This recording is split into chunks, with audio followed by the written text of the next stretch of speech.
सरकारी बैंकों की गुरुग्राम में बैठक हो रही है। इस बैठक में वित्त मंत्री अरुण जेटली भी मौजूद हैं। बैठक में एमएसएमई को ज्यादा से ज्यादा मदद कम से कम समय में जिस तरह से कैसे की जाए, इस पर विचार विमर्श हो रहा है।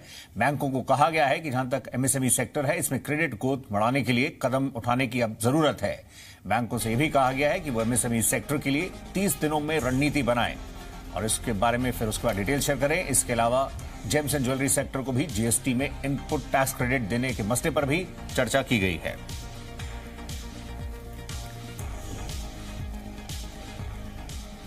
प्रकाश प्रियदर्शी हमारे साथ मौजूद हैं इस पर अधिक अपडेट देने के लिए। तो प्रकाश, बताइए, ये जो बैठक चल रही है बैंकर्स की, इसमें काफी सारे ग्रुप्स बनाए गए अलग अलग, जिनमें हमने देखा है चर्चा की गई है विभिन्न पहलुओं पर। बैंकिंग क्षेत्र के समक्ष जो आ रहे हैं सब चुनौतियां, चाहे क्रेडिट ग्रोथ हो, एनपीए की बात हो, लेकिन खासकर जहां एमएसएमई क्षेत्र की बात है, इस पर क्या राय बन रही है कि इस पर अब काफी जोर देना चाहिए और इसको लेकर किस तरह की रणनीति बनाने की बात हो रही है?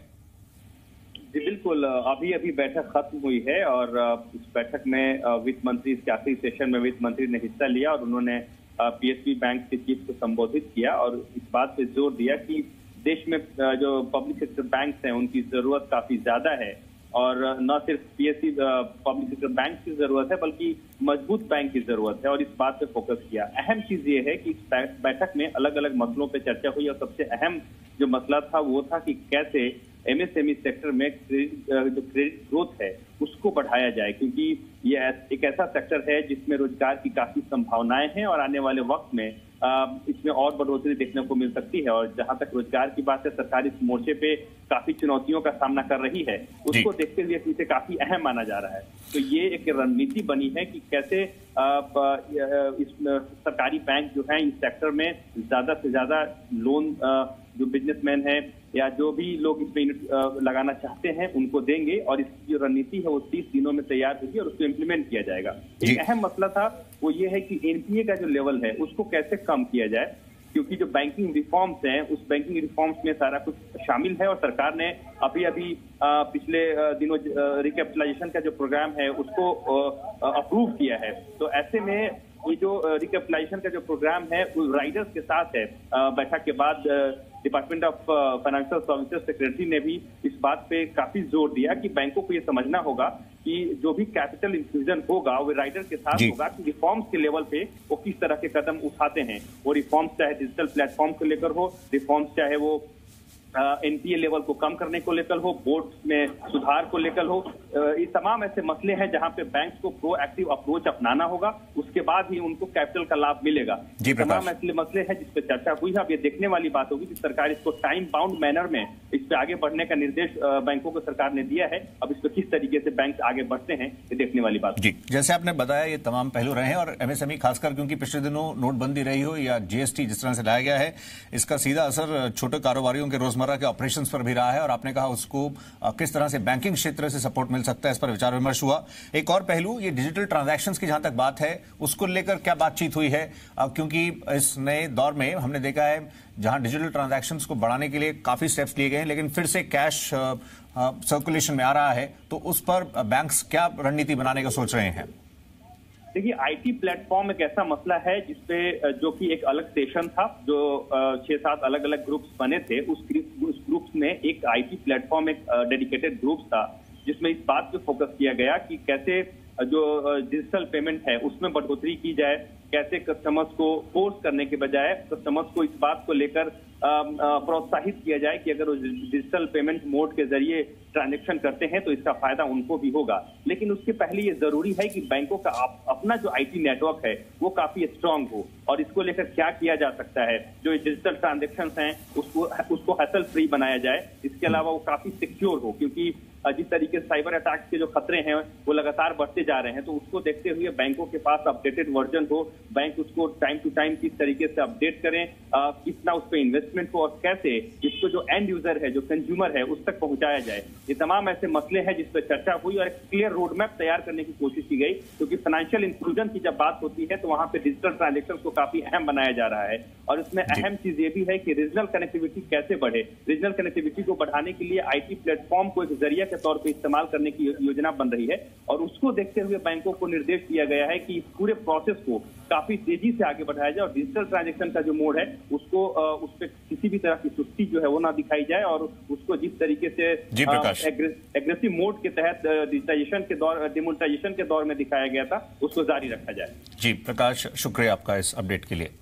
उधर डिपार्टमेंट ऑफ फाइनेंशियल सर्विसेज के सेक्रेटरी राजीव कुमार ने कहा है कि बैंकिंग सेक्टर में रिफॉर्म के लिए सरकार प्रतिबद्ध है। सरकार बैंकिंग सेक्टर के NPA, stressed asset management, core competency जैसे मुद्दों का हल ढूंढ रही है। One group discussed as to how to leverage the capital with the credit growth offtake. There are a whole lot of issues which have come. There are suggestions.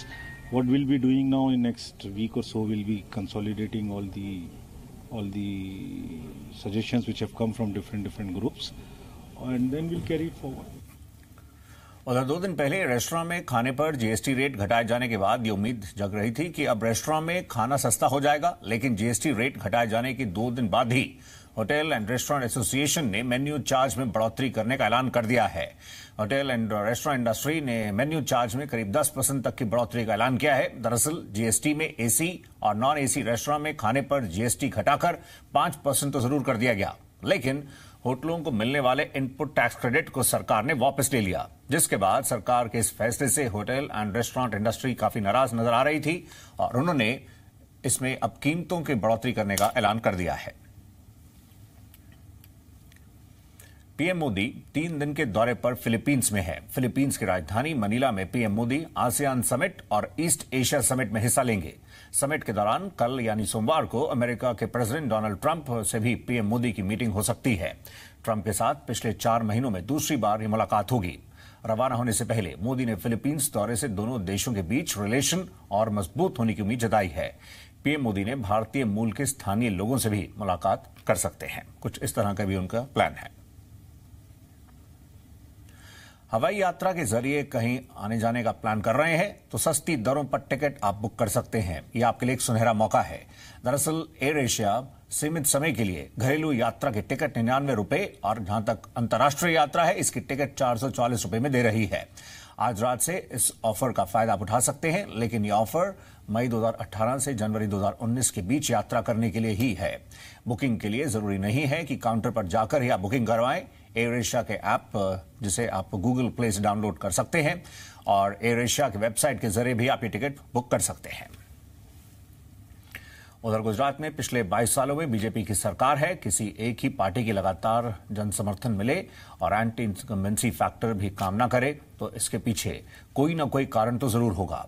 आखिरकार क्या कारण है और क्यों आज भी गुजरात का उद्योग जगत जीएसटी और नोटबंदी के बाद भी बीजेपी पर विश्वास रखता है?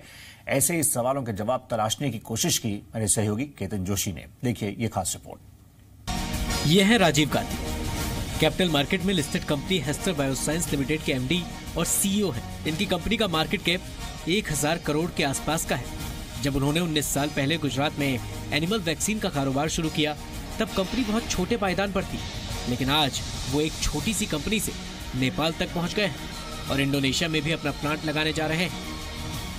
इसके पीछे एक ही कारण है कि गुजरात की धरती पर उनको कारोबार करने का अच्छा वातावरण मिला और अच्छा इंफ्रास्ट्रक्चर भी। तभी तो आज कंपनी कहां से कहां पहुंच गई। सुनिए उन्हीं की जुबानी। जब से हमने शुरुआत की 19 साल पहले और आज तक काफी प्रोग्रेस हुआ है।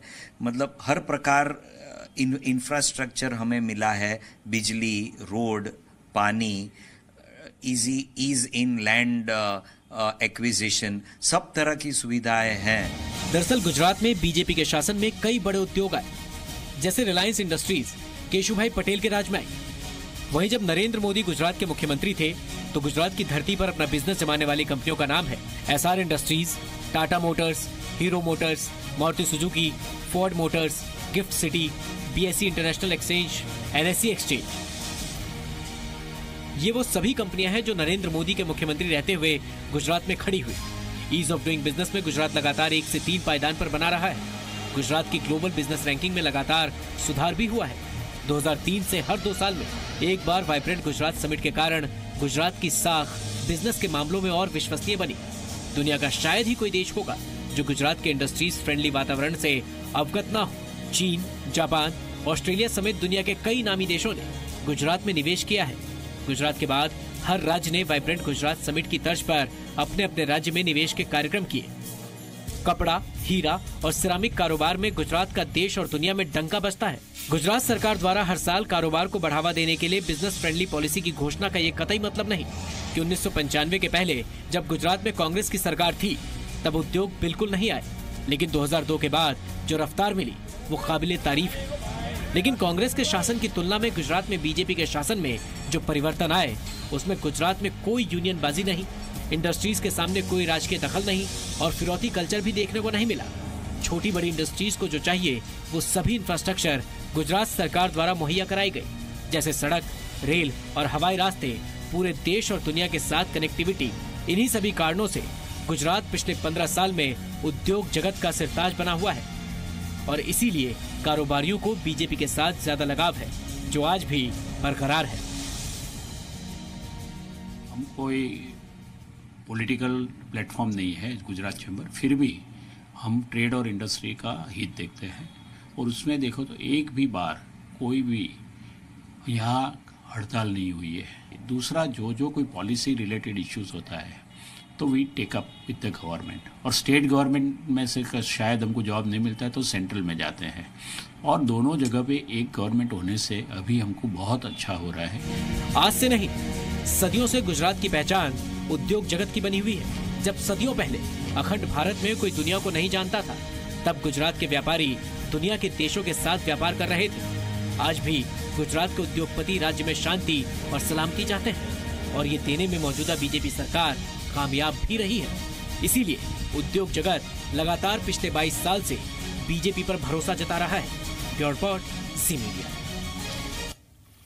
और मुंबई में आए एक वीडियो ने पूरे देश को परेशान कर दिया है। वीडियो मुंबई के मलाड का है, जिसे देखकर यह लग रहा है कि मुंबई पुलिस कितनी संवेदनहीन है। वीडियो में ट्रैफिक पुलिस का एक हवलदार अपने साथी के साथ नो पार्किंग में खड़ी एक कार को उठाकर ले जाता है। कार की पिछली सीट पर महिला बैठी हुई है, जिसकी गोद में एक छोटा बच्चा भी है।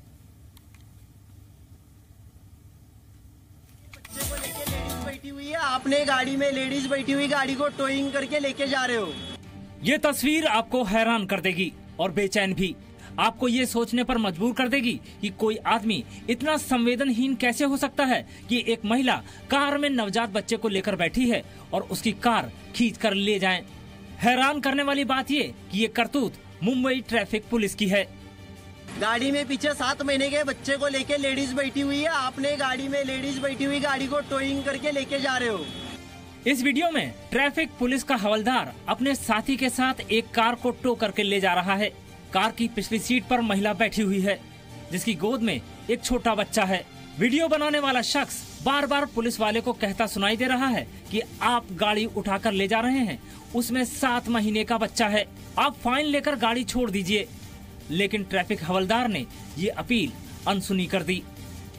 तो मैंने सामने से बोला कि मेरा बच्चा फीडिंग कर रहा है, तो उन्होंने गाड़ी और चलाई। मेरे बोलने के बाद चलाई उन्होंने गाड़ी। मेन वही बात है कि पहली बात तो कि अगर आपकी गाड़ी में एक लेडी बैठी है तो आप गाड़ी मतलब नहीं चला सकते हो। और मैंने फाइन दिया उनको, मैंने फाइन भी भरा है। लेकिन मैं ये चाहती हूँ कि वो सबके सामने आके माफी मांगे। मुंबई पुलिस ने घटना की जांच का आदेश दिया है और पुलिस वाले को सस्पेंड कर दिया है। इस बीच एक और वीडियो सामने आया है, जिसके आधार पर ट्रैफिक पुलिस का कहना है कि गाड़ी को टो करते वक्त महिला को जानबूझकर गाड़ी में बैठाया गया था। हालांकि सवाल महिला पर भी उठ रहे हैं कि जब कार रुकी थी तो वो कार से उतरी क्यों नहीं। मुंबई पुलिस के ज्वाइंट कमिश्नर ने इस मामले की जांच के आदेश दिए हैं।